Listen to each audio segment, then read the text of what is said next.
മുഖമണ്ഡപത്തിൽ തൂക്കിയിരുന്ന ഓടിൽ നിർമ്മിച്ച 14 തൂക്കുവിളക്കുകൾ, തിടപ്പള്ളി കുത്തിപ്പൊളിച്ച് പറയും 31 വിളക്കുകളും, ഓഫീസ് മുറി കുത്തിപ്പൊളിച്ച് അതിനുള്ളിൽ സൂക്ഷിച്ചിരുന്ന 2 ഓട്ടുവിളക്കുകൾ, കൂടാതെ 40 ഇടത്തരം വിളക്കുകൾ, 3 പൂജാ സെറ്റ്, 35 കലശക്കുടങ്ങൾ എന്നിവയാണ് അപഹരിച്ചത്.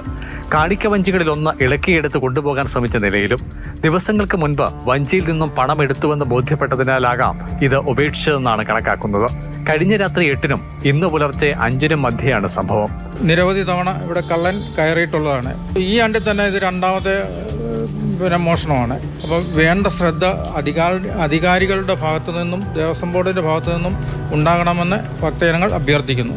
സാധനങ്ങൾ കടത്തിക്കൊണ്ടുപോയത് പിക്കപ്പ് വാഹനത്തിലാണെന്ന് സംശയിക്കുന്നു. സംഘത്തിൽ 1-ലേറെ പേർ ഉൾപ്പെട്ടതായി പോലീസ് ഉറപ്പാക്കുന്നുണ്ട്.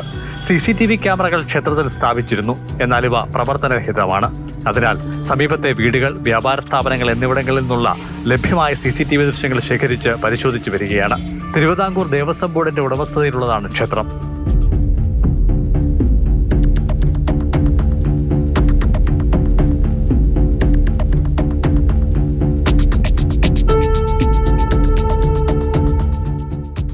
മാതൃഭൂമി ന്യൂസ്, പത്തനംതിട്ട.